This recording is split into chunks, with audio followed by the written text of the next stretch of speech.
नमस्कार।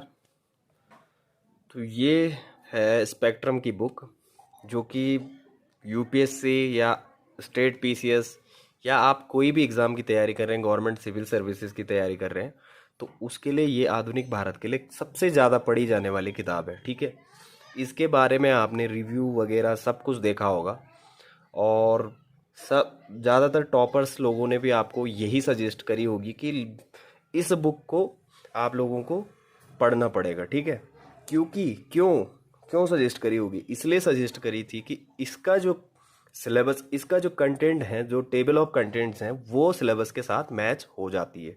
ठीक, अब अब बात कर लेते हैं इसकी कि क्या जिन्होंने इसे परचेज़ करा है, जिन लोगों ने इसे परचेज़ करा है, चलो ठीक है, उनके पास तो टेबल ऑफ कंटेंट। जिन्होंने परचेज़ नहीं करा है, जिनके अंदर कन्फ्यूजन चल रहा है कि बिपिन चंद्रा पढ़ें या स्पेक्ट्रम की बुक पढ़ें, तो उस कन्फ्यूजन को दूर करने के लिए ये वीडियो मैं बना रहा हूँ। और पहले भी मैंने इन दोनों की वीडियोस करी है, बताया है कि बेटर कौन सी है, लेकिन इस वीडियो में मैं आप लोगों को टेबल ऑफ कंटेंट्स के हिसाब से बताऊंगा कि कौन सी बुक ज़्यादा सिलेबस से मैच होती है और कौन सी आपके लिए उपयोगी है, कौन सी आपको खरीदनी चाहिए। ठीक, जिनके पास समय कम होता है तो वो दो किताबें नहीं पढ़ पाते हैं, उनको एक ही किताब से तैयारी करनी होती है, तो इसलिए ज़्यादातर ये वीडियो आप लोगों को, मेरे हिसाब से आप लोगों के लिए ज़्यादा फ़ायदेमंद रहेगी। तो ये वीडियो चलिए शुरू कर लेते हैं। वीडियोस में देखिए, उससे पहले अगर आप लोग नए हैं तो चैनल को ज़रूर सब्सक्राइब कीजिए, और वीडियोस अच्छी लगती है आप लोगों को तो लाइक ज़रूर करना यार। तो चलिए वीडियो को शुरू करते हैं और इसका टेबल ऑफ कंटेंट्स देखते हैं। तो पहले मैं सबसे पहले शुरू कर लेता हूँ इसके पेज से। ठीक है, तो ये एक्चुअली में क्या है कि ये मार्केट से ख़रीदी हुई बुक है। आप ऑनलाइन भी इसको परचेज़ कर सकते हैं। मैंने ये ऑफलाइन मार्केट से ख़रीदी थी। तो ये देखो 555 इसका रेट है, 555 रुपये। आपको अतिरिक्त अगर आप लोगों को ख़रीदना है इसको, तो देखो मार्केट से ख़रीदो चाहे ऑनलाइन ख़रीदो, ठीक है, कंटेंट्स तो सेम ही रहेगा। थोड़ा सा पेपर बैग की क्वालिटी की वजह से ऑनलाइन में क्या होता है कि पेपर बैग क्वालिटी आता है तो उसका कवर का पेजेस, जो प्रिंटिंग पे मिस्टेक होती हैं, वो ज़्यादा हो जाती हैं फिर। ठीक है, तो कोशिश ये कीजिए, अगर बजट का इशू नहीं है तो ऑफलाइन ख़रीदिए, और अगर ऑनलाइन ख़रीदते हैं तो फिर ऑनलाइन भी ठीक है, काम चल जाएगा आप लोगों का। और ऑनलाइन भी ख़रीदते हैं तो कोई दिक्कत नहीं है, थोड़ा सा रेट भी सस्ता पड़ जाएगा आप लोगों को, 200-250 की ऑनलाइन में पड़ जाती है, और मार्केट से ये 350-340 के आसपास पड़ जाती है। तो चलिए शुरू कर लेते हैं, इसकी रेट एमआरपी वगैरह देख लेते हैं।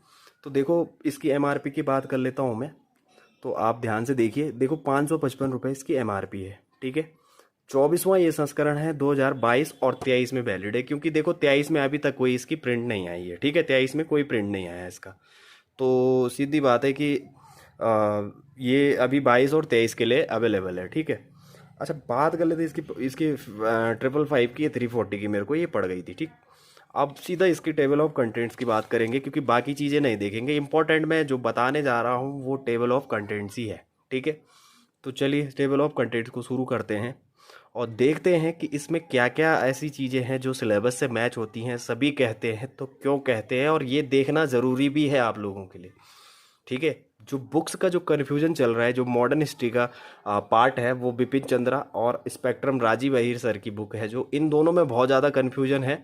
बहुत ज़्यादा कन्फ्यूज रहते हो आप लोग और क्वेश्चन पे क्वेश्चन करे जाते हो कि क्या डिफरेंसेस है। तो आज मैं आप लोगों को स्पेक्ट्रम का बताऊंगा और कल मैं आपको बिपिन चंद्रा का बताऊंगा, तो उससे टेबल ऑफ कंटेंट से आप लोगों को पता लग जाएगा कि सिलेबस से एक्चुअल में मैच कौन सी होती है।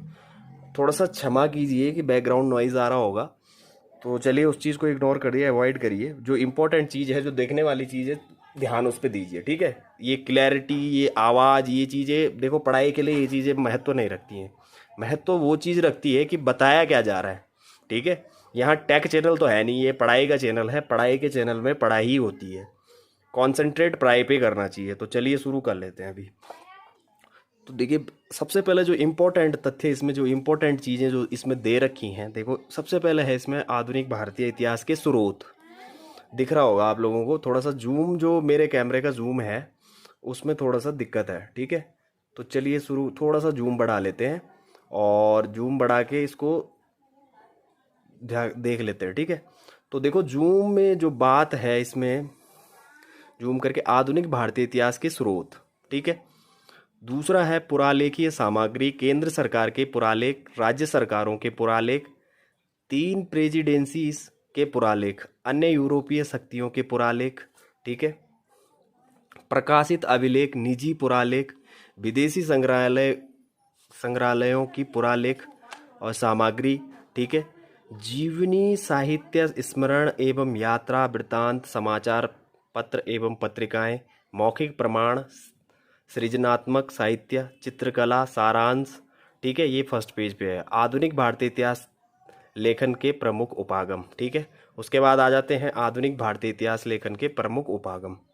इसमें आता है औपनिवेशिक उपागम, राष्ट्रवादी उपागम, मार्क्सवादी उपागम और अधीनस्थ उपाश्रित उपागम, ठीक है। सांप्रदायवादी उपागम, कैम्ब्रिज स्कूल उपागम, उदारवादी एवं नव उदारवादी उपागम, नारीवादी उपागम और सारांश, अंतिम में आता है सारांश। तो ये प्रथम पेज का जो टेबल ऑफ कंटेंट्स है ये है, ठीक है। अच्छा, दूसरे पेजेस को बदल देते हैं तो देख लेते हैं दूसरे पेज में इसमें क्या क्या दिया गया है। तो थोड़ा सा क्षमा चाहता हूँ मैं कि जो फ़ोन का जो कैमरा है वो थोड़ा सा वीक है, तो चलिए आगे कोशिश करूँगा कि थोड़ा सा कैमरे में सुधार कर दूँ मैं। तो देखिए, अच्छा, दूसरा है आपका इकाई दूसरी में आता है यूरोपियों का आगमन, ठीक है, एवं ब्रिटिश शासन का सुदृढ़ीकरण, ठीक है। तो इसमें अगर आप लोग ध्यान से देखेंगे तो मैं थोड़ा जूम कर लेता हूँ इस पर, और जूम करने के बाद मैं इसको क्लियर कर लेता हूँ, फोकस कर लेता हूँ इसमें। तो देखो, भारत में यूरोपियों का आगमन, भारत में पुर्तगाली समुद्र मार्ग की खोज एवं पुर्तगाली आगमन, व्यापार से शासन तक, पुर्तगालियों की व्यापारिक एवं राजनीतिक स्थिति, पुर्तगाली ने मुगलों पर विश्वास खोया और पुर्तगालियों का पतन, डच, भारत में डच व्यापार की स्थापना, डच आंग्ल संघर्ष, भारत में डचों का पतन, अंग्रेज। अच्छा, महारानी एलिजाबेथ प्रथम का चार्टर, ईस्ट इंडिया कंपनी की प्रगति, पुर्तगालियों एवं डचों के साथ अंग्रेजों का संघर्ष, अंग्रेजों के व्यापार एवं विस्तार का प्रभाव, फ्रांसिस, ठीक है, भारत में फ्रांसिस केंद्रों की स्थापना, सर्वोच्चता हेतु आंग्ल फ्रांसिस संघर्ष, कर्नाटक युद्ध हो गया आपका, फ्रांसीसियों की असफलता का कारण, और उसके बाद आ जाता है डेन्स, ठीक है। तो डेन्स में अगर हम लोग देखेंगे तो अन्य यूरोपीय शक्तियों की तुलना में अंग्रेज सफल क्यों हुए, ठीक है। अच्छा, व्यापारिक कंपनियों की संरचना एवं प्रकृति, नौसैन्य सर्वोच्चता, औद्योगिक क्रांति, सैन्य कौशल एवं अनुशासन, अस्थायी शासन, धर्म के प्रति न्यून उत्साह, ऋण बाजार का उपयोग, ठीक। अच्छा, पेज दूसरे की बात कर लेते हैं। तो पेज दूसरे पे थोड़ा सा मैं जूम कर लूँगा, और जूम करके थोड़ा सा अच्छे से दिखेगा आप लोगों को। तो देखो, जूम मैंने इसमें कर दिया है, और मैं इसका थोड़ा सा ब्राइटनेस भी बढ़ा देता हूँ इसकी। तो चलिए, ब्राइटनेस भी बढ़ रही है इसकी। अच्छा, देखिए, ऐसे में आप लोगों को दिख ही रहा होगा पूरा। देखो, सारांश है ऊपर, सारांश है, फिर बॉक्स दे रखा है। पुर्तगालियों का उत्थान एवं पतन, ईस्ट इंडिया कंपनी के प्रारंभिक वर्ष, भारत में डुप्ले का उत्थान एवं पतन, यूरोप व्यापार की संरचना, ठीक। उसके बाद चौथे में आ जाता है ब्रिटिश विजय के समय भारत की स्थिति क्या थी, ठीक। मुगलों के समक्ष चुनौतियां, बाह्य चुनौतियां, औरंगजेब के पश्चात कमजोर शासक एवं आंतरिक चुनौतियां थी, ठीक है। मुगल साम्राज्य के विघटन के कारण दो वर्गों द्वारा राज्य शक्ति में हिस्सेदारी, विभिन्न क्षेत्रीय शक्तिशाली समूहों के उद्गम, ठीक है। अच्छा, यहाँ तक तो हो गया, ठीक है, उद्गम। अच्छा, आर्थिक एवं प्रशासनिक समस्याएं, ठीक है। अच्छा, स्वायत्त क्षेत्रीय राज्यों का उदय, क्षेत्रीय साम्राज्यों का संप्रेक्षण, क्षेत्रीय राज्य तंत्रों की प्रकृति एवं सीमाएं, सामाजिक आर्थिक दशाएं, फिर उसके बाद कृषि आ जाता है, व्यापार एवं उद्योग आता है, शैक्षिक स्थिति आती है, सामाजिक व्यवस्था आती है, कला आता है, स्थापत्य एवं संस्कृति का विकास आता है, उसके बाद सारांश आ जाता है, और बॉक्स आ जाता है इसमें, ठीक है। फिर इसमें क्या होता है कि मैं इसमें फिर जूम कर लेता हूँ नीचे। जूम वैसे मेरे हिसाब से आप लोगों को दिख रहा होगा, तो फिर भी मैं ऐसे में दिखा देता हूँ आप लोगों को। तो देखो, पानीपत में साम्राज्य ध्वस्त करने की लड़ाइयाँ क्यों हुई थी। अच्छा, संक्षेप में मुगलों के पतन के कुछ मुख्य कारण, ठीक है। अच्छा, ब्रिटिश शक्ति का विस्तार एवं सुदृढ़ीकरण, ब्रिटिश साम्राज्य का इतिहास है इसमें। ब्रिटिश विजय, संयोग वंश व उद्देश्यपूर्ण, भारत में ब्रिटिश काल की शुरुआत कब हुई थी। देखो, भारत में ब्रिटिश सफलता के कारण, तो देखो ब्रिटिश का पार्ट अगर इसको एम लक्ष्मीकांत की जो बुक आती है उससे मिला के पढ़ेंगे तो उससे ज़्यादा बेहतर मेरे हिसाब से दोनों बुक इसी एक बुक एक बार में पढ़ने से दोनों कवर हो जाएंगे, क्योंकि बहुत सारी चीज़ें हिस्ट्री और पॉलिटी एक दूसरे से काफ़ी मिलती जुलती है। ठीक है, अच्छा बात कर लेते हैं इसकी। तीसरा पेज मैंने पेज पलट दिया है, तो ये देखिए मैंने पेज पलट दिया है इसका, और इसका पेज पलटने के बाद मैं चले जाता हूँ इसकी तीसरे पेज पे। ठीक है, तो देखो इसमें दिख तो रहा ही होगा आप लोगों को क्लियर। तो देखिए इसमें है उत्कृष्ट हथियार सेना एवं रणनीति सबसे ऊपर, बेहतर सैन्य अनुशासन, एक मिनट है, हाँ, अनुशासन तथा नियमित वेतन, असैनिक अनुशासन एवं निष्पक्ष चयन प्रणाली, मेधावी नेतृत्व एवं तैयार द्वितीय पंक्ति का नेतृत्व। अच्छा, वित्तीय सुदृढ़ता, वित्तीय सुदृढ़ता, ब्रिटिश राष्ट्रवादी गौरव है, अंग्रेजों की बंगाल विजय है, ब्रिटिश विजय के पूर्व का बंगाल है, अलीवर्दी खां और अंग्रेज है, सिराजुल-दौला के सम्मुख चुनौतियां हैं, प्लासी का युद्ध है, मीर जाफर तथा अंग्रेज हैं, मीर कासिम तथा मीर कासिम की अंग्रेजों के साथ संधि है, मीर जाफर है अंग्रेज, ठीक है, मीर कासिम अंग्रेजों के साथ संधि है, बक्सर का युद्ध है, इलाहाबाद की संधि है, प्लासी एवं बक्सर के युद्धों का महत्व है, बंगाल में द्वैत शासन है, देखो द्वैत शासन वाला आ गया इसमें। ठीक है, तो देखो ये चीजें पॉलिटी में भी काफी हद तक आप लोगों को मिलेंगी। कंपनी के विरुद्ध मैसूर का प्रतिरोध है। अच्छा, वोडेयार मैसूर वंश है, हैदर अली का उदय है, प्रथम आंग्ल मैसूर युद्ध है, द्वितीय आंग्ल मैसूर युद्ध है, तृतीय आंग्ल मैसूर युद्ध है, चतुर्थ आंग्ल मैसूर युद्ध है, टीपू सुल्तान के पश्चात मैसूर। ठीक है, सर्वोच्चता हेतु आंग्ल मराठा संघर्ष। ठीक है, मराठा शक्ति का उदय है, मराठा राजनीति क्या है, हाँ, मराठा राजनीति में अंग्रेजों का प्रवेश है, प्रथम आंग्ल मराठा युद्ध है, द्वितीय आंग्ल मराठा युद्ध है, तृतीय आंग्ल मराठा युद्ध है, मराठा शक्ति की पराजय के कारण है, और सिंध विजय भी है इसमें। ठीक है, लास्ट में। तो अब इस वाले पेज में देख लेते हैं कि यहाँ क्या क्या चीज़ें इसमें दी गई हैं। तो यहाँ पे है इसमें तालपुर अमीरों का उदय। ठीक है, सिंध पर क्रमिक प्रभुत्व, सिंध विजय की आलोचना, पंजाब विजय, सिखों के अधीन पंजाब का एकीकरण था। अच्छा, रणजीत सिंह एवं अंग्रेज, रणजीत सिंह एवं पश्चात पंजाब, प्रथम आंग्ल सिख युद्ध, द्वितीय सिख युद्धों का महत्व। अच्छा, ब्रिटिश प्रभुत्व का प्रशासनिक नीति द्वारा विस्तार। अच्छा, घेरे रिंग फेंस की नीति, सहायक संधि, व्यपगत का सिद्धांत, इसमें है डॉक्ट्रिन ऑफ लैप्स। ठीक है, ब्रिटिश भारत की सीमावर्ती देशों के साथ संबंध, आंग्ल भूटान संबंध, आंग्ल नेपाल संबंध, आंग्ल बर्मा संबंध, आंग्ल तिब्बत संबंध, आंग्ल अफगान संबंध। अच्छा, ब्रिटिश भारत एवं उत्तर पश्चिम सीमावर्ती प्रदेश, बाद में सारांश है, बॉक्स है, रॉबर्ट क्लाइव है, टीपू सुल्तान का आकलन है, अवध का समामेलन है। ठीक है, इकाई तीसरी की बात कर लेते हैं। देखो 2 इकाई हमने कंप्लीट कर ली है, अब इकाई तीसरी पे आ जाते हैं। तो इकाई तीसरी में आता है कंपनी शासन के विरुद्ध बढ़ता विद्वेष। ठीक है, तो 1857 से पूर्व ब्रिटिश साम्राज्य के विरुद्ध जन असंतोष, जन विद्रोह है अर्थ है इसका, और जन विद्रोह का उद्भव है। ठीक, बात कर लेते हैं इसकी, मैंने इसका पेज पलट दिया है, और तीसरी इकाई में बात कर लेते हैं हम। और तीसरी इकाई में बात करने के लिए एक थोड़ा सा मैं इसको जूम कर लेता हूँ, क्योंकि ये आप लोगों को थोड़ा सा साफ दिख जाएगा। ठीक है, तो चलिए फोकस कर लेते हैं इस पर। हाँ, तो देखिए ये है विशेष सूची। ठीक है, तो तीसरी हम बात कर लेते हैं। तो जन विद्रोह हेतु जिम्मेदार कारक, नागरिक विद्रोह, नागरिक विद्रोह के प्रमुख कारण, नागरिक विद्रोह की सामान्य विशेषताएं, प्रमुख नागरिक विद्रोह, धार्मिक अधीश्वर सहित किसान आंदोलन, प्रमुख किसान आंदोलन, आदिवासी विद्रोह, मुख्य भूमि एवं पूर्वातर आदिवासी विद्रोहों के विभिन्न कारण, आदिवासी विद्रोहों की विशेषताएं, कुछ महत्वपूर्ण आदिवासी आंदोलन, पूर्वोत्तर के आदिवासी आंदोलन, सिपाही विद्रोह है, कारण है उनके, महत्वपूर्ण विद्रोह भी हैं इसमें, जन विद्रोहों की कमजोरियां भी हैं, और सारांश भी है, इसमें बॉक्स भी दे रखा है। ठीक है, 1857 के बाद कुछ आदिवासी आंदोलन हुए थे, जनजातीय आंदोलन हुए थे, काल, क्षेत्र, कारण एवं प्रभाव है उनके, पूर्वोत्तर के सीमांत जनजातीय आंदोलन है, वर्ष, क्षेत्र एवं प्रमुख कारण भी उनके हैं इसमें।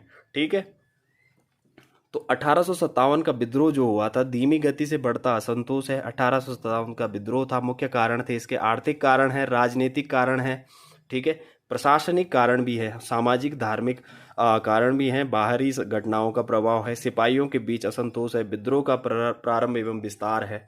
ठीक। अच्छा, इसकी बात कर लेते हैं इस चीज़ की। तो मैं पेज पलट लेता हूँ। वैसे आप लोगों को तो दिख ही रहा होगा, थोड़ा सा कैमरे में दिक्कत है, बट फिर भी आप लोगों को दिख ही रहा होगा क्योंकि मैंने इस तरीके से इसको मैनेज करा हुआ है कि चलो ठीक है। फिर विद्रोह की चिंगारी, फिर इसमें पेज मैंने चेंज कर दिया है। अब इसमें आ जाओ, यहाँ पे देख लीजिए आप, मैं थोड़ा सा फोकस कर लेता हूँ इस पर। ये है विद्रोह की चिंगारी। अच्छा, क्रांति की शुरुआत। अच्छा, क्रांति की शुरुआत है। सांकेतिक नेता प्रमुख रूप से बहादुर शाह जफर का चुनाव है। विद्रोह के लोगों की सहभागिता है।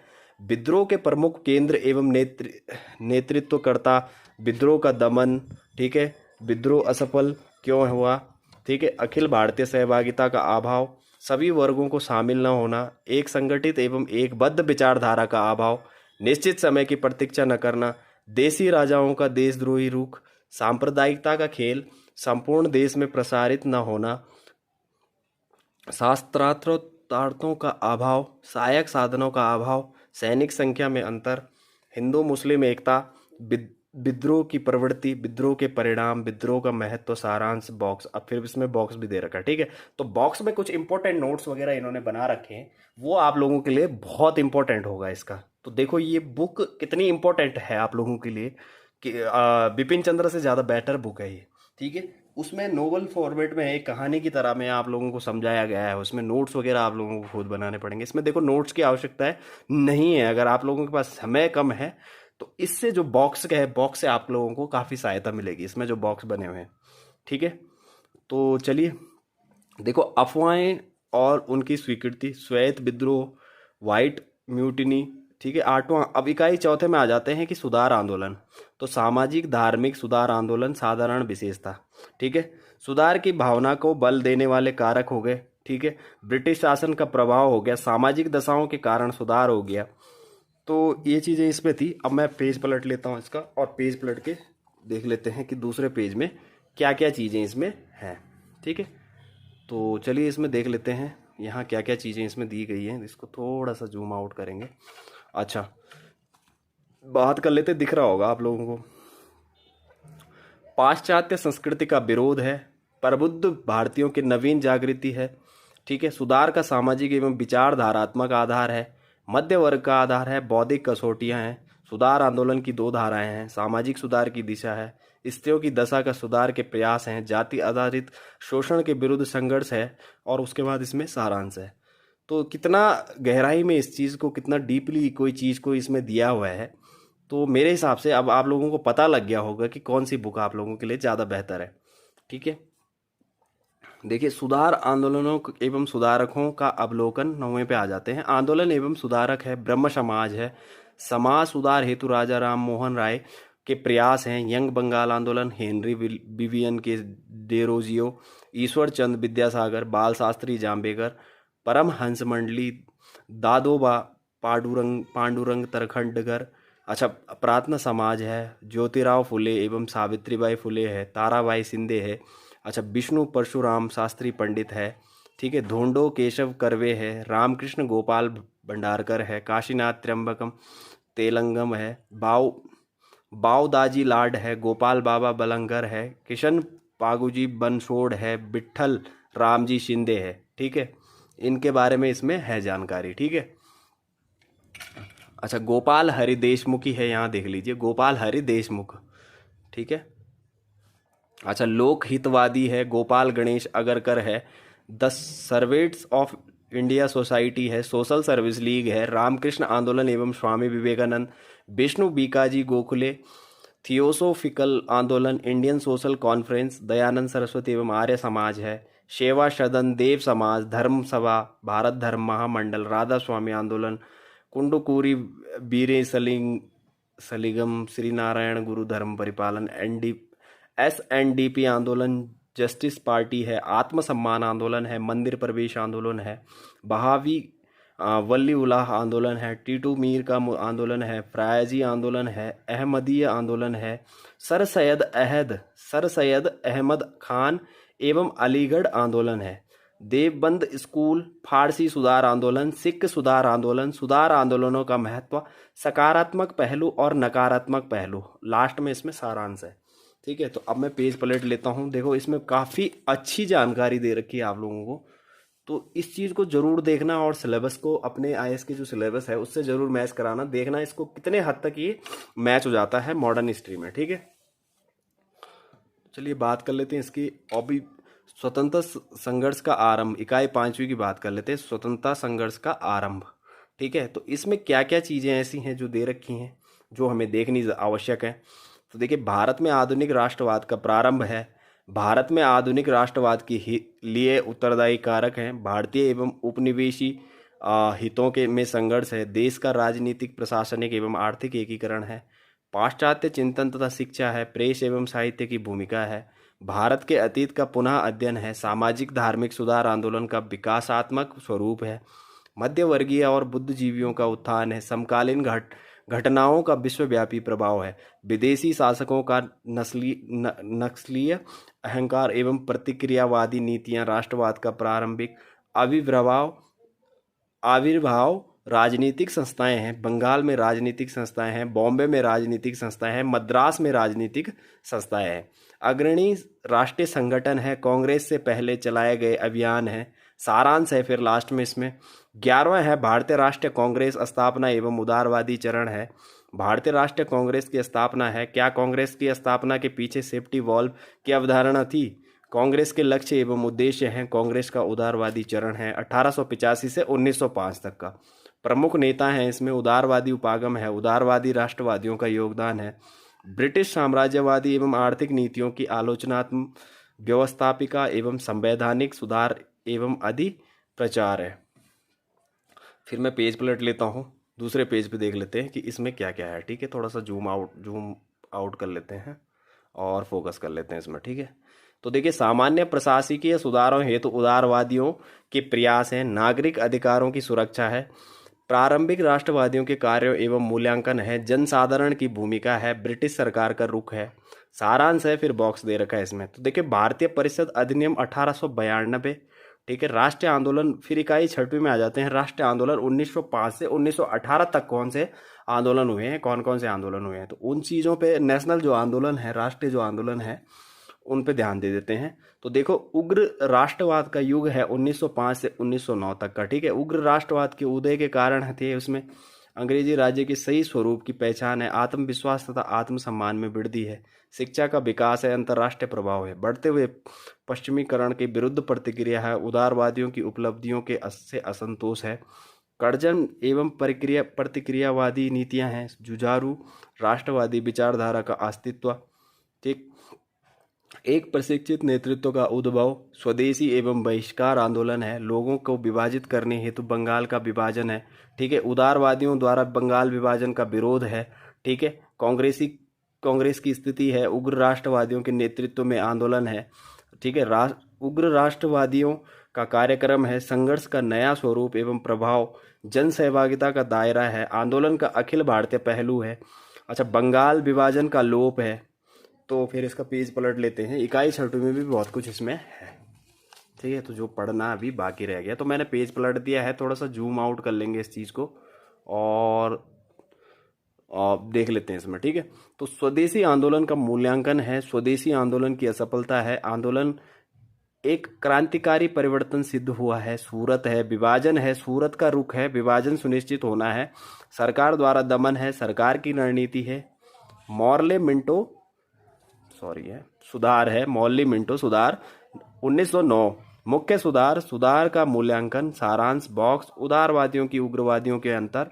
अच्छा, 13वां है क्रांतिकारी गतिविधियों का प्रथम चरण 1907 से 1917। तो क्रांतिकारी गतिविधियों की लहर, क्रांतिकारी गतिविधियों का अवलोकन, बंगाल, महाराष्ट्र, पंजाब, दिल्ली, विदेशों में क्रांतिकारी गतिविधियां हैं, क्रांतिकारी गतिविधियों में धीमापन। ठीक है, सारांश है, बॉक्स है। ठीक है, इसमें फिर दे रखा है डॉक्टर पांडुरंग सदाशिवे खान खोजे। ठीक है, अच्छा, इसके बाद 14 से शुरू होता है कि प्रथम विश्व युद्ध एवं राष्ट्रवादी प्रत्युत्तर है, त्रिविध राष्ट्रवादी प्रत्युत्तर, होम रूल लीग आंदोलन, ठीक है, और आंदोलन हेतु उत्तरदायी कारक।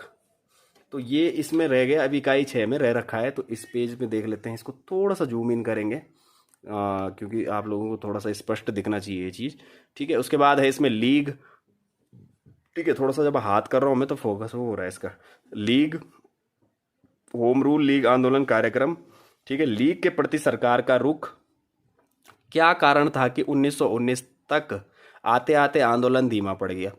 होम रूल लीग आंदोलन की उपलब्धियां थी, भारतीय राष्ट्रीय कांग्रेस का लखनऊ अधिवेशन था, 1916 की बात है। अति अतिवादियों का कांग्रेस में पुनः प्रवेश था, कांग्रेस तथा मुस्लिम लीग के बीच लखनऊ समझौता, ठीक है। मोटेंग्यू की अगस्त 1917 की घोषणा, मोटेंग्यू घोषणा का महत्व, भारतीयों की आपत्ति, और लास्ट में इसमें सारांश है, ठीक। इकाई 7 की बात कर लेते हैं इसमें, तो इकाई 7 को थोड़ा सा जूम आउट करूंगा मैं, और इसमें बात करेंगे इकाई 7वीं की। तो इकाई 7 के लिए हम इसको पूरा ऊपर कर लेंगे ताकि एक ही बार में हम इस सारा पढ़ लेंगे, ठीक है। तो चलिए इसको थोड़ा सा जूम इन कर लें, जूम इन करके आप लोगों को थोड़ा सा स्पष्ट दिखाई देगा और कुछ नहीं। तो स्पष्ट दिखाई देने के लिए चलो हो गया, ठीक है, इकाई 7 हो गया। अच्छा, जन राष्ट्रवाद के युग का शुभारंभ, गांधी का अभ्युदय, राष्ट्रवाद के पुनः जीवंत होने का कारण, युद्धोपरांत आर्थिक कठिनाइयाँ, युद्ध में सहयोग के बदले राजनीतिक लाभ की अपेक्षाएं, विश्वव्यापी साम्राज्यवादी एवं राष्ट्रवादियों का मोहभंग, रूसी क्रांति का प्रभाव,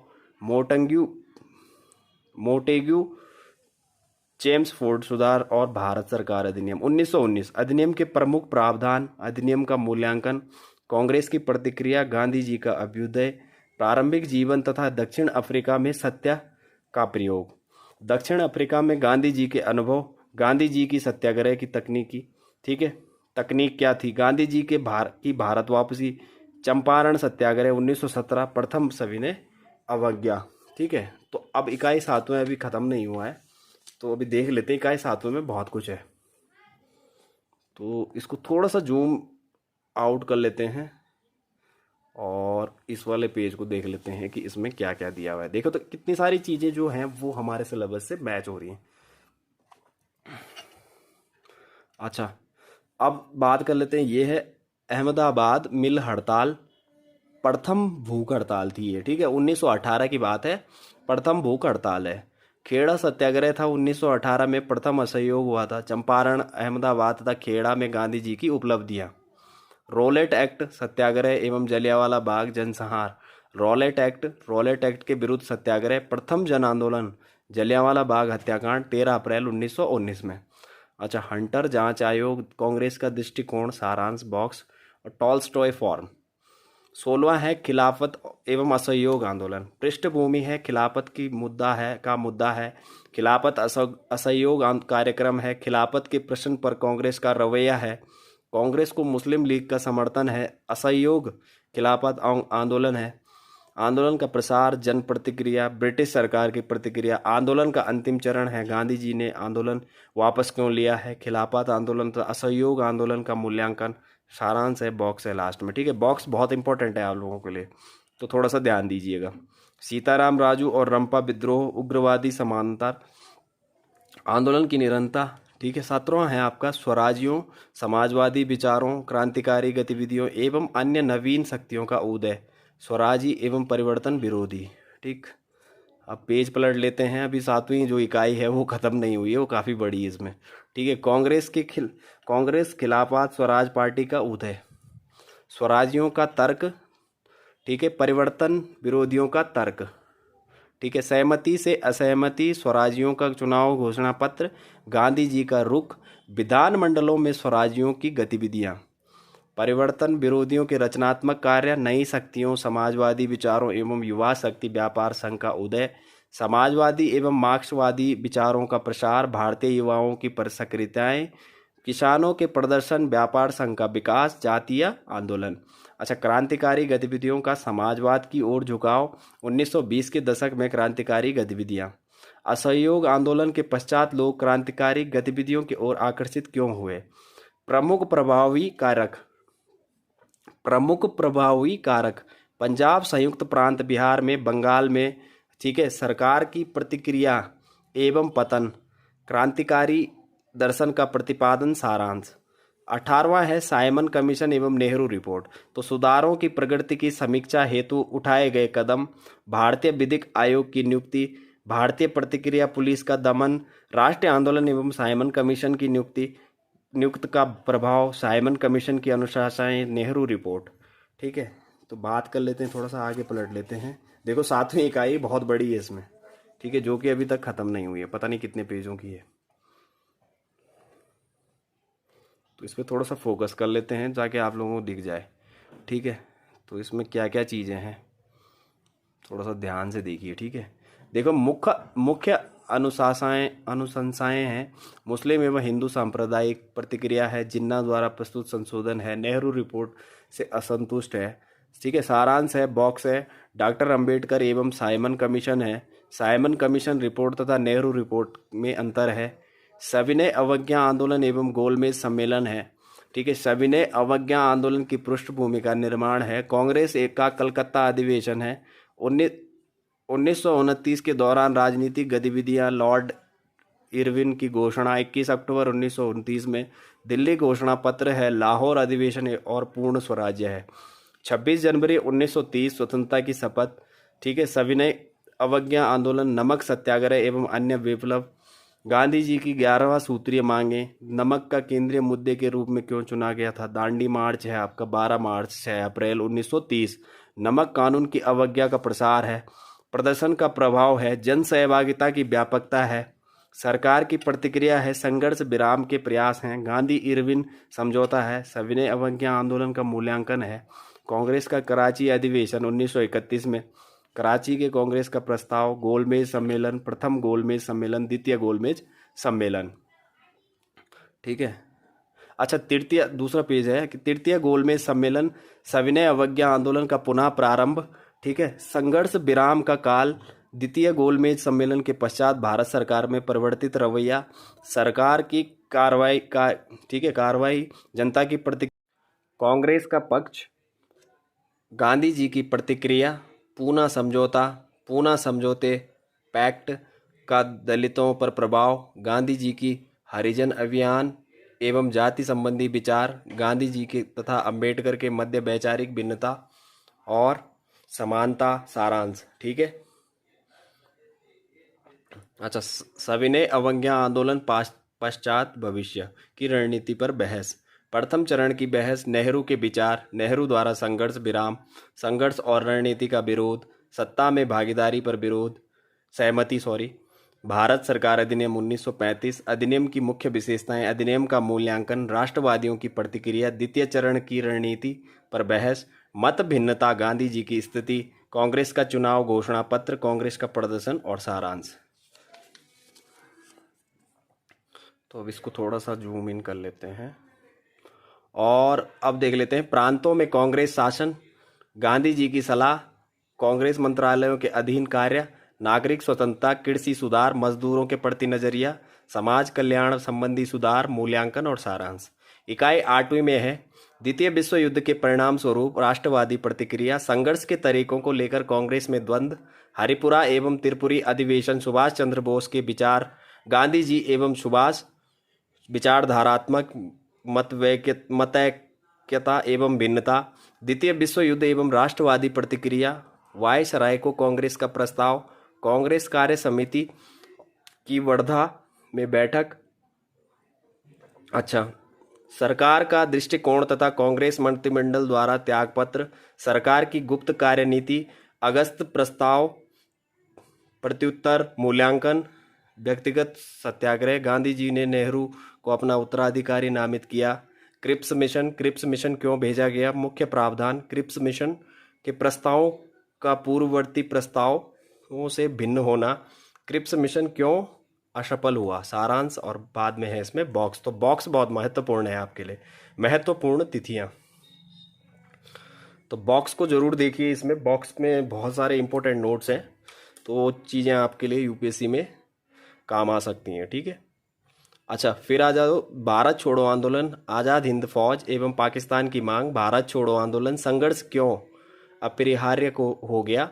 भारत छोड़ो प्रस्ताव, विभिन्न वर्गों को गांधी जी द्वारा दिए गए निर्देश, आंदोलन का प्रसार, आंदोलन में जनता की भागीदारी, सरकारी दमन, मूल्यांकन, गांधी जी का उपवास, 1943 का अकाल राज गोपालचारी फॉर्मूला, 1944 फॉर्मूला, देसाई लियाकत समझौता, वेवेल योजना, सरकार समस्या के समाधान हेतु क्यों तत्पर थी, योजना, मुस्लिम लीग का मत, कांग्रेस का पक्ष, वेवेल की भूल, आज़ाद हिंद फौज और सुभाष चंद्र बोस, आज़ाद हिंद फौज का उदय तथा प्रथम चरण, आईएनए का दूसरा चरण, सारांश, युद्धोपरांत राष्ट्रीय परिदृश्य, राष्ट्रीय विल्व के दो पहलू, सरकार के दृष्टिकोण में परिवर्तन, कांग्रेस का चुनाव अभियान और आज़ाद हिंद फौज पर मुकदमा, राष्ट्रवादी उद्देश्यों हेतु चुनाव प्रसार, आईएनए के उद्बंदियों को कांग्रेस का समर्थन।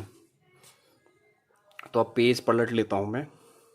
अच्छा, आईएनए के युद्ध बंदियों के समर्थन में आंदोलन, 1945-46 की सर्दियों में विद्रोह की 3 घटनाएं, त्रिस्तरीय पैटर्न, विद्रोह की 3 घटनाओं की शक्ति तथा उनके प्रभाव का मूल्यांकन, कांग्रेस की रणनीति, चुनाव परिणाम, कांग्रेस का प्रदर्शन, मुस्लिम लीग का प्रदर्शन, चुनाव के महत्वपूर्ण बिंदु, कैबिनेट मिशन, भारत में अंग्रेजों की वापसी क्यों अपरिहार्य प्रतीत होने लगी। ठीक है, इसको थोड़ा सा जूम इन कर लेंगे, सॉरी।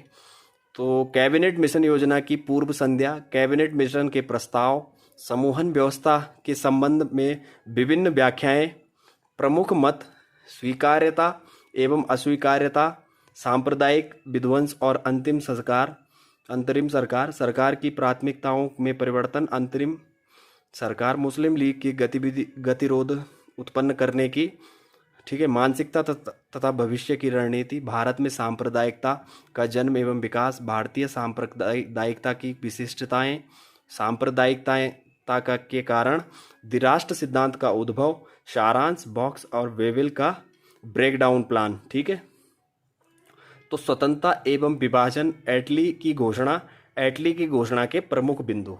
ठीक है, तो चलिए फिर पेज पलट लेते हैं और इसको थोड़ा सा बड़ा कर लेंगे, इसको जूम इन कर लेंगे और इसको फोकस कर लेंगे। ठीक है, तो सरकार ने सत्ता हस्तांतरण हेतु तिथि निर्धारित क्यों की, कांग्रेस का रुख, स्वतंत्रता एवं विभाजन।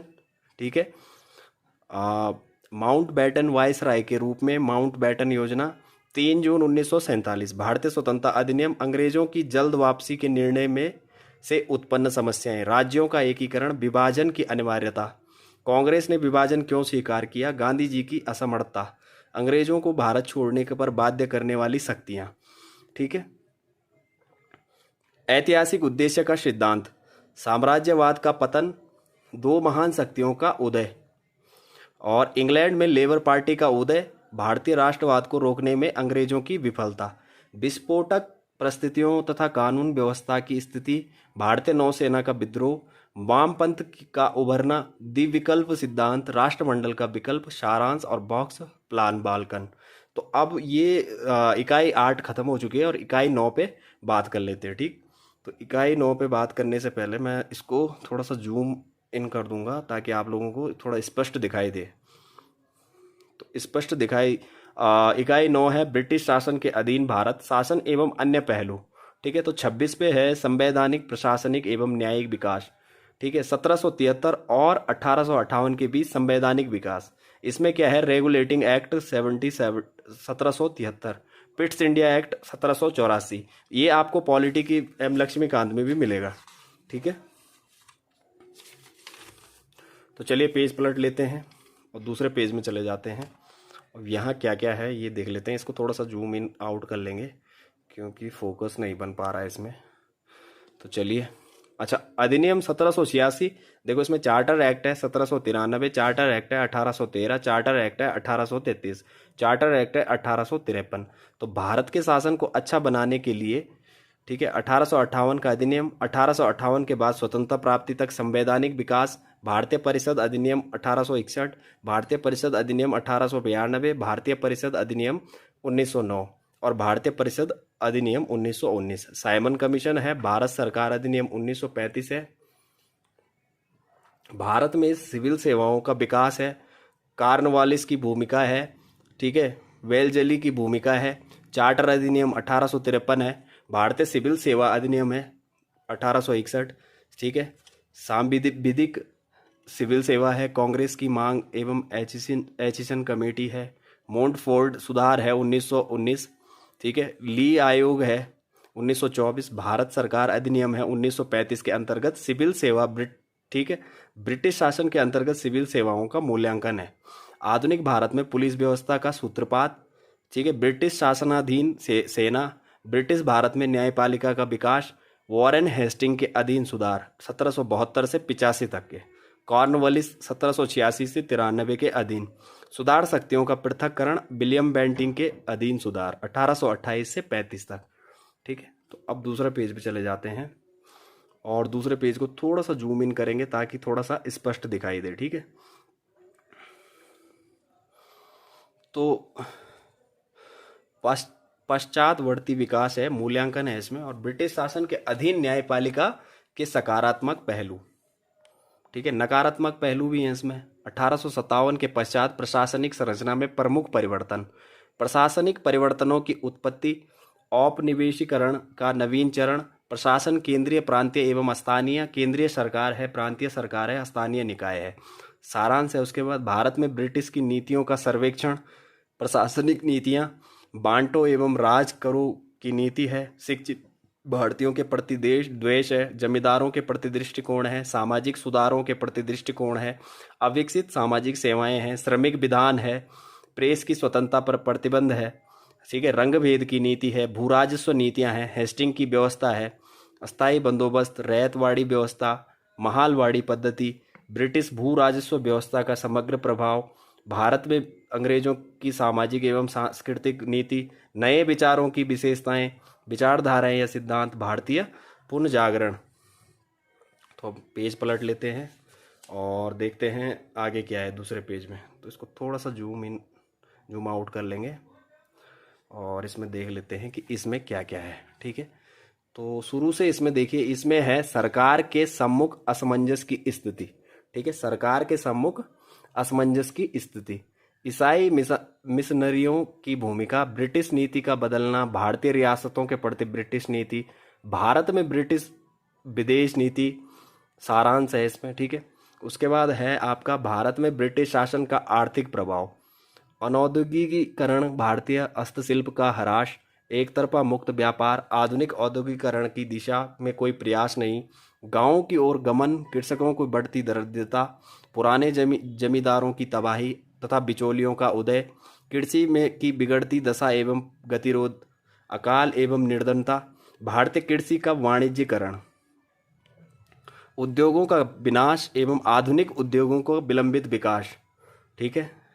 अच्छा, राष्ट्रीय बुजुर्गों वर्ग का उदय। औपनिवेशिक अर्थव्यवस्था की राष्ट्रवादी आलोचना, ठीक है। आर्थिक निकास। ब्रिटिश नीतियों के भारत को निर्धन बनाया। व्यापार और रेल की प्रगति ने ब्रिटेन को लाभ पहुंचाया, ठीक है। एक मार्गी मुक्त व्यापार और प्रशुल्क नीति। आर्थिक निकास के प्रभाव। आर्थिक मामलों ने राष्ट्रीय असंतोष को उग्र बनाया। भारत में उपनिवेशवाद का चरण। प्रथम चरण, द्वितीय चरण, तृतीय चरण। सारांश, बॉक्स और इकोनॉमिक ड्रेन।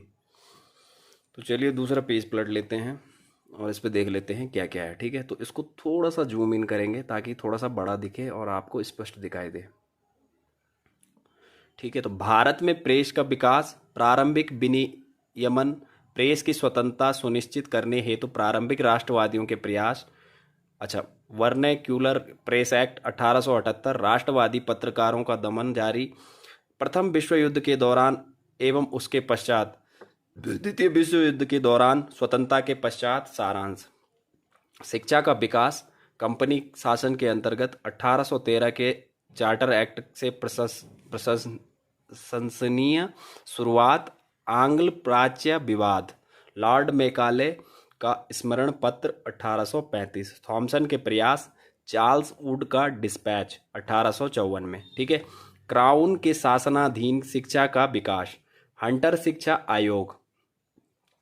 अच्छा, भारतीय विश्वविद्यालय अधिनियम 1904, ठीक है। शिक्षा पर सरकारी प्रस्ताव 1913। सैडलर विश्वविद्यालय आयोग 1917 1919। द्वैध शासन के अधीन शिक्षा, हार्टोग समिति 1929। शिक्षा पर सार्जेंट योजना, देसी भाषाएं, वर्नैक्यूलर या स्थानीय शिक्षा का विकास, तकनीकी शिक्षा का विकास, अंग्रेजों की शिक्षा नीति का मूल्यांकन। सारांश बॉक्स, मूलभूत शिक्षा की वर्धा योजना 1937। ठीक है, अब पेज पलट लेते हैं, इसका पेज हो गया खत्म।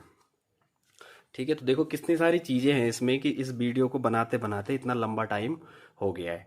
ठीक है, अब इसको थोड़ा सा जूम आउट करेंगे ताकि ये ऊपर का दिख जाए। ठीक है, तो इसको थोड़ा सा जूम आउट करेंगे, जूम इन हो गया। ठीक है, अच्छा, कृषक आंदोलन, प्रारंभिक कृषक आंदोलन का सिंहावलोकन, नील आंदोलन 1859 से 60, पवाना विद्रोह है 1873 से 76, दक्कन विद्रोह है 1857 के पश्चात किसान आंदोलन को प्रवर्तित चरित्र है, दुर्बलताएं हैं, 20वीं शताब्दी के कृषक आंदोलन है, किसान सभा आंदोलन है, एका आंदोलन है।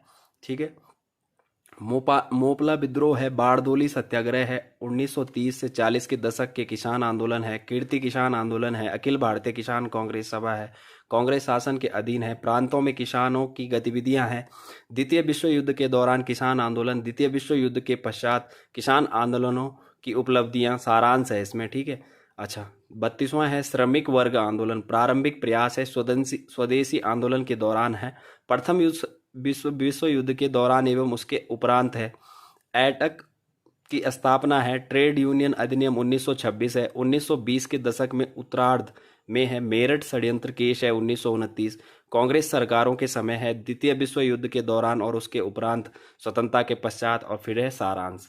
ठीक है, अब पेज पलट लेते हैं, दूसरा पेज देख लेते हैं। अब इकाई भी चेंज हो जाएगी इसकी। ठीक है, इकाई 10वीं है, तो इकाई 10वीं में क्या क्या चीज़ें हैं वो भी मैं आप लोगों को बता देता हूँ। थोड़ा सा इसको ज़रा सा जूम सीधा कर लेंगे ताकि आप लोगों को थोड़ा सा स्पष्ट दिखे ना, साफ भी। ये कर लेते हैं इसको फोकस, और यहाँ से शुरू कर लेते हैं। ठीक है, तो देखो इकाई 10वीं में है स्वतंत्रता एवं स्वातंत्र्योत्तर विकास। ठीक है, स्वातंत्र्योत्तर विकास। अच्छा, नवोदित राष्ट्र के समक्ष चुनौतियां, स्वतंत्र राष्ट्र के रूप में स्थापना, स्वतंत्रता पश्चात प्रथम सरकार, चुनौतियां, रेड क्लिफ सीमा निर्णय और सांप्रदायिक दंगे, सीमा आयोग के सम्मुख चुनौतियां, सांप्रदायिक दंगों के अत्यधिक प्रभावित क्षेत्र।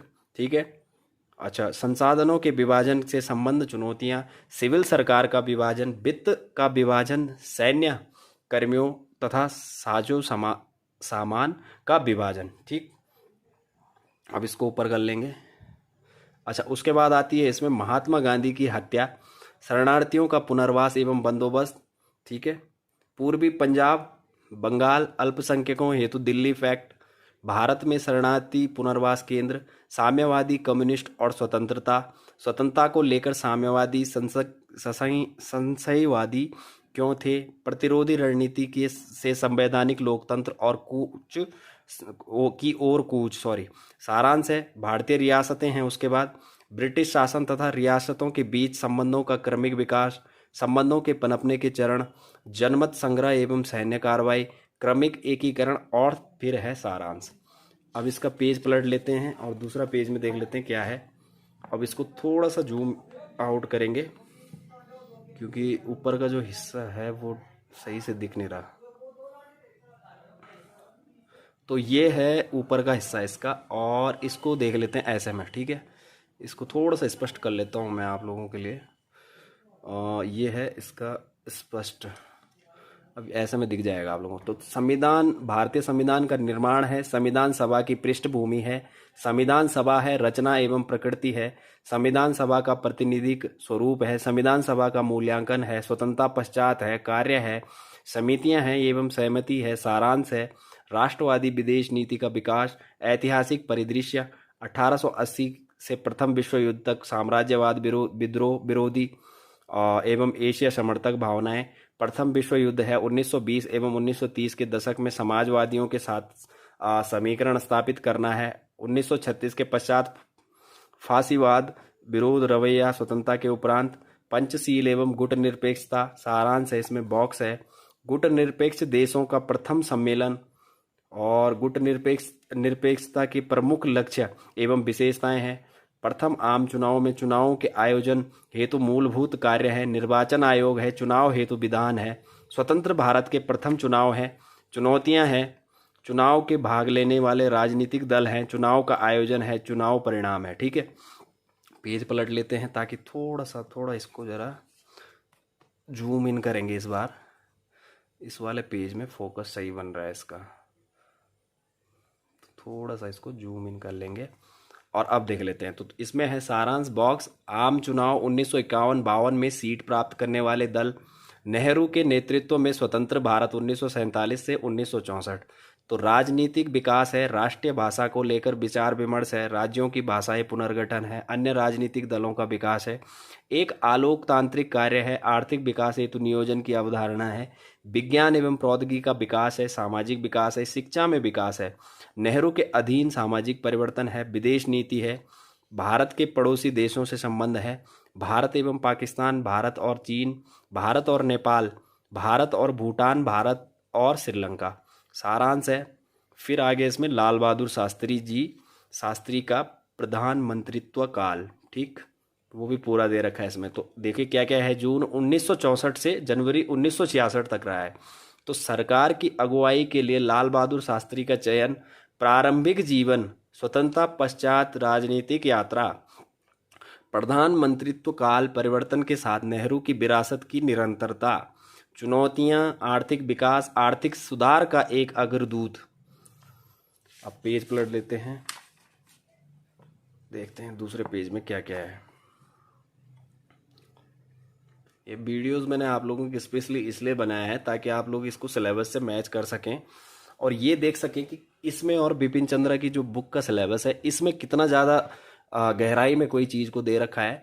तो ये वीडियो बनाने का मोटिव यही था। ठीक है, तो चलिए शुरू कर लेते हैं। तो देखो इसमें है हरित क्रांति और श्वेत क्रांति का बीजारोपण, एक समय का भोजन त्यागने का विचार, नवीन संस्थाएं एवं परियोजनाएं, अंतर्राष्ट्रीय संबंध है, भारत पाकिस्तान युद्ध है, ताशकंद में शांति समझौता है, शास्त्री जी की रहस्यमयी मृत्यु है, बॉक्स है। फिर उसके बाद ताशकंद घोषणा है, इंदिरा गांधी प्रथम चरण, तो जनवरी 1966 मार्च 1977, प्रारंभिक जीवन है, स्वतंत्रता पश्चात राजनीतिक जीवन है, प्रधानमंत्री पद पर है, कांग्रेस विभाजन और केंद्र के अल्पमत सरकार, 1971 के चुनाव, इंदिरा गांधी की विजय, समस्याएं, जेपी आंदोलन, इलाहाबाद उच्च न्यायालय का निर्णय और आपातकाल लगाया जाना।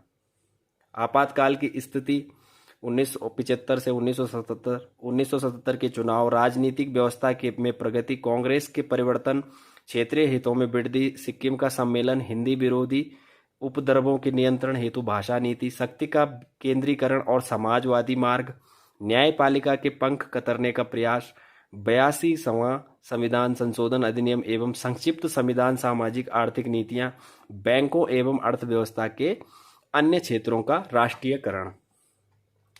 तो अब पेज पलट लेते हैं, दूसरा पेज में क्या क्या है वो देख लेते हैं। तो इसको थोड़ा सा बड़ा करेंगे, इसको थोड़ा जूम कर लेते हैं फोकस करके और ये थोड़ा सा स्पष्ट दिखाई देगा आप लोगों को। तो चलो, राजसी विशेषाधिकारों का उन्मूलन, MRTP अधिनियम है, समानता कायम करने वाले निर्धनता उन्मूलन, थोड़ा सा फोकस कर लेता हूं इसमें। अच्छा, निर्धनता उन्मूलन हेतु कदम है, आर्थिक समस्याओं से जूझना है, रुपए का अवमूल्यन है, चौथी पंचवर्षीय योजना है, हरित क्रांति की सफलता है, पांचवी पंचवर्षीय योजना है, भारत पाक युद्ध और बांग्लादेश का जन्म, पाकिस्तान में 1970 का चुनाव और पूर्वी पाकिस्तान में असंतोष, भारत में शरणार्थियों का अंतर्वाह एवं भारतीय प्रत्युत्तर, पूर्वी पाकिस्तान युद्ध एवं मुक्ति, शिमला समझौता है, अन्य देशों के साथ विदेश नीति एवं संबंध है, बांग्लादेश है, श्रीलंका है, सोवियत संघ है, संयुक्त राज्य अमेरिका है, पश्चिम एशिया है, एशिया प्रशांत है, अफ्रीका है, स्माइलिंग बुद्धा है। बॉक्स, इंदिरा गांधी और जेपी क्या दोनों ही दोषी थे, शिमला समझौते के प्रमुख बिंदु। ठीक है, तो ये सब चीज़ें हैं। अब देखिए 41वां है जनता पार्टी का शासनकाल, तो मार्च 1977, जनवरी 1980। तो मोरारजी देसाई पहले गैर कांग्रेसी प्रधानमंत्री। राज्य विधानमंडल चुनाव, भारत के नए राष्ट्रपति, जनता पार्टी की लोकप्रियता में कमी और कांग्रेस आय का उत्थान, चरण सिंह की सरकार का गिरना, लोकसभा चुनाव और जनता पार्टी शासन का अंत। ठीक, अब पेज पलट लेते हैं क्योंकि ये पेज समाप्त हो चुका है। अब इसमें इसको थोड़ा सा जूम आउट कर लेंगे क्योंकि ये दिख नहीं रहा है इस वाले पेज का। ठीक है, तो थोड़ा सा मैं आप लोगों को दिखाने का प्रयास, थोड़ा अच्छा दिखाने का प्रयास करना चाह रहा हूँ इसमें कि दिखे तो स्पष्ट रूप से दिखे। तो चलिए इसमें देख लेते हैं, स्पष्ट दिखाई दे रहा है अभी। इसमें है जनता का की विरासत, लोकतांत्रिक अधिकारों की पुनः स्थापना, आर्थिक मतभेद, विदेशी संबंध, सामाजिक परिवर्तन एवं आंदोलन, इंदिरा गांधी दूसरा चरण, जनवरी 1980 अक्टूबर 1984, अर्थव्यवस्था, विदेश संबंध, श्रीलंका एवं तमिल समस्या, पाकिस्तान सियाचिन संघर्ष, गुट निरपेक्ष आंदोलन, राज्यों में असंतोष, पंजाब अशांति और operation blue star, Indira Gandhi की हत्या, विरासत बॉक्स, अंतरिक्ष में भारत के अंतरिक्ष यात्री। ठीक है, अच्छा, राजीव गांधी का प्रधानमंत्रित्व काल, ठीक है, ये भी इसमें है। अच्छा, अक्टूबर 1984 से दिसंबर 1989 तक, 90 तक सॉरी। अच्छा, प्रधानमंत्री पद संभालते ही समस्याओं की शुरुआत। तो सिख विरोधी दंगे, भोपाल गैस त्रासदी, 1985 के आम चुनाव, राज्यों में तनाव से निपटना, घरेलू मोर्चे पर उठाए गए सकारात्मक कदम, दल बदल विरोधी कानून, पर्यावरण संबंधी कानून, स्थानीय सरकार में सुधार, अर्थव्यवस्था के उदारीकरण की ओर प्रथम कदम, प्रौद्योगिकी मिशन। ठीक, अच्छा, अब पेज पलट लेते हैं इसको थोड़ा सा। मैं जूम कर लेता हूँ ताकि इसमें भी थोड़ा सा अच्छा सा दिखे आप लोगों को। अच्छा, इसको थोड़ा फोकस कर लेंगे। अच्छा, कंप्यूटरीकरण, शिक्षा नीति, नकारात्मक पहलू, शाह बानो प्रकरण, बाबरी मस्जिद का दरवाजा खोलने का मामला, बोफोर्स घोटाला, किसान असंतोष, विदेश संबंध, भारत और चीन, श्रीलंका के IPKF दुर्घटना, राजीव गांधी की हत्या, 1989 के आम चुनाव। अच्छा, उसके बाद 44वां है BP सिंह और चंद्रशेखर का शासनकाल। ठीक है, तो 1989 से 91 तक का है ये। और इसमें है BP सिंह की सरकार, दिसंबर 1989 नवंबर 1990 तक का। ठीक है, तो इसको थोड़ा सा सीधा रख लेंगे ताकि आपका स्पष्ट दिखाई दे। तो ये देखिए इसमें क्या क्या है। ठीक है, BP सिंह की सरकार है, दिसंबर 1989 से नवंबर 1990 तक की। तो कश्मीर के बेकाबू हालात हैं, मंडल आयोग की रिपोर्ट का क्रियान्वयन है, मंडल से मंदिर, रथ यात्रा और सरकार का पतन, चंद्रशेखर सरकार, नवंबर 1990 से जून 1991 तक। ठीक है, अच्छा, अशांत अर्थव्यवस्था है, 1991 के चुनाव है। अब उसके बाद आ जाओ, नरसिम्हा राव का प्रधानमंत्रित्व काल, 1991 से रहा 1996 तक। अब इसको थोड़ा सा फोकस कर लेंगे। अच्छा, इसमें क्या है कि आर्थिक सुधार है, पंचायती राज एवं नगर पालिका अधिनियम है, सुरक्षा मामलों एवं अंतरिक्ष तकनीकों को संभालना है, विदेशी नीति है, नकारात्मक पहलू हैं, बाबरी मस्जिद विध्वंस है, भ्रष्टाचार संबंधी घोटाले हैं और कश्मीर है।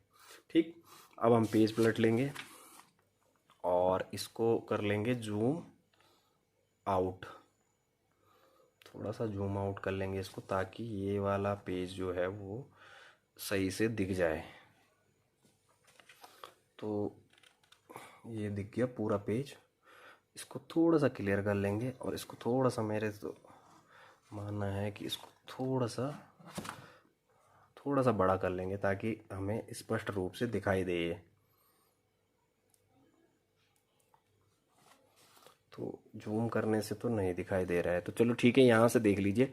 1996 के आम चुनाव हैं, दलित स्वरों के मुखर होना है, 3 वर्षों के 3 प्रधानमंत्रियों का शासन है इसमें। ठीक है, तो अब इसको जूम कर लेते हैं क्योंकि ऊपर का आप लोगों ने देख लिया है। तो 3 वर्षों के 3 प्रधानमंत्रियों का शासन है, प्रधानमंत्री के रूप में वाजपेयी का अल्पकाल, राष्ट्रीय मोर्चा सरकार, देवगौड़ा के के गुजराल, देवगौड़ा सरकार 1996 से 97 तक का है, गुजराल सरकार है, इसमें आम चुनाव है, NDA सरकार है, NDA सरकार का पहला कार्यकाल है। ठीक है, अच्छा, मार्च 1998 अक्टूबर 1999।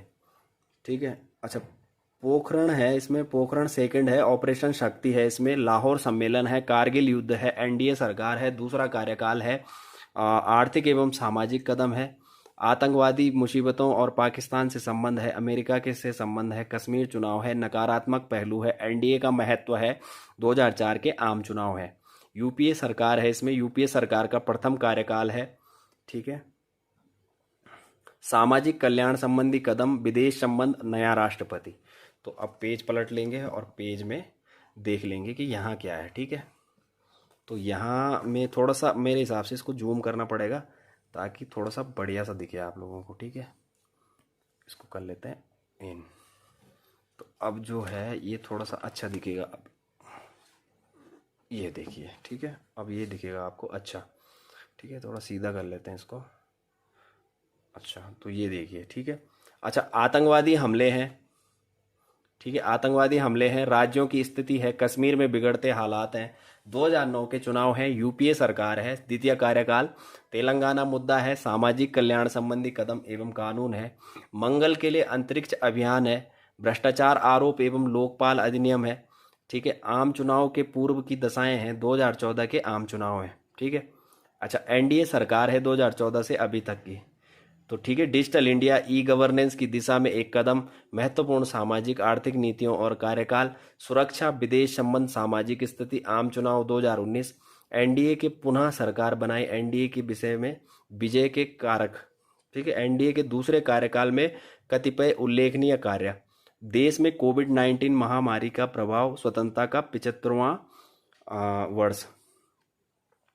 और उसके बाद है इसमें परिशिष्ट दे रखा है। तो परिशिष्ट में है भारत के गवर्नर जनरल तथा वायसराय, उनके शासनकाल की महत्वपूर्ण घटनाएं हैं, राष्ट्रीय आंदोलन के विभिन्न चरणों से संबंध, व्यक्तित्व। ठीक है, अच्छा, अब बात कर लेते हैं इसका लास्ट पेज है। तो लास्ट पेज देख लेते हैं। इसको थोड़ा सा जूम इन आउट कर देंगे ताकि इसको स्पष्ट दिखाई दे हम लोगों को। ठीक है, तो इसको थोड़ा पीछे ले लेंगे और यहाँ से इसको उठा देंगे तो ये थोड़ा सा साफ दिखेगा आप लोगों को। तो ये देखिए, यहाँ से थोड़ा सा साफ दिख रहा है आप लोग।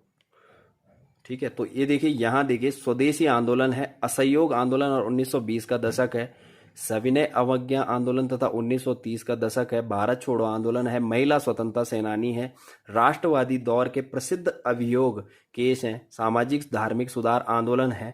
ठीक है, 18वीं शताब्दी से उत्तरार्ध से 20वीं शताब्दी के मध्य तक भारतीय राष्ट्रीय कांग्रेस के अधिवेशन 1885 से 50 है।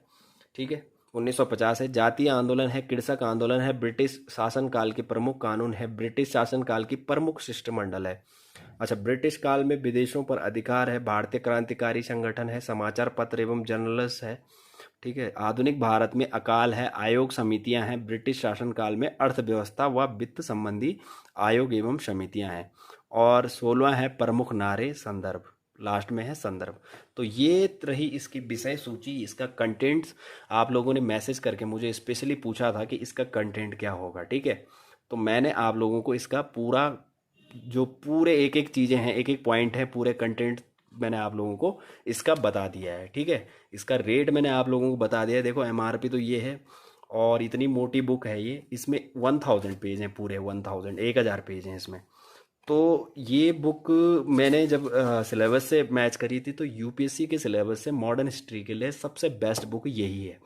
और ये टॉपर से इसलिए भी सजेस्ट की जाती है क्योंकि इससे सिलेबस, मैक्सिमम सिलेबस कवर हो जाता है। तो मॉडर्न हिस्ट्री के लिए मेरे हिसाब से आप इस बुक को ज़रूर ज़रूर परचेज़ करें क्योंकि ये बुक आपके लिए इम्पोर्टेंट होने वाली है। ठीक है, और कल की वीडियोस में, नेक्स्ट वीडियो में आपको मैं बिपिन चंद्रा वाली बुक की बताऊंगा कि उसमें और इसमें आप डिफरेंस स्वयं ही निकाल सकते हैं कि आपके लिए बेहतर कौन सी होने वाली है।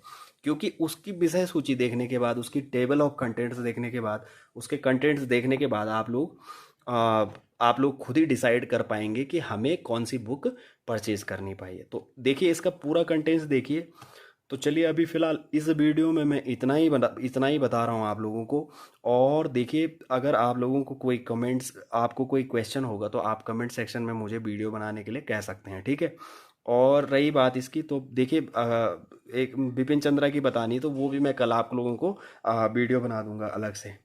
चलिए, तो फिलहाल इस वीडियो में फिलहाल इतना ही है। देखिए, अगर वीडियो अच्छा लगता है तो वीडियो को लाइक ज़रूर करना यार, और चैनल को सब्सक्राइब ज़रूर करना, क्योंकि हमें भी आप लोगों का सपोर्ट चाहिए होता है। इसी तरह की मैं नई नई वीडियोस आप लोगों के लिए बनाता रहूँगा। ठीक है, तो धन्यवाद।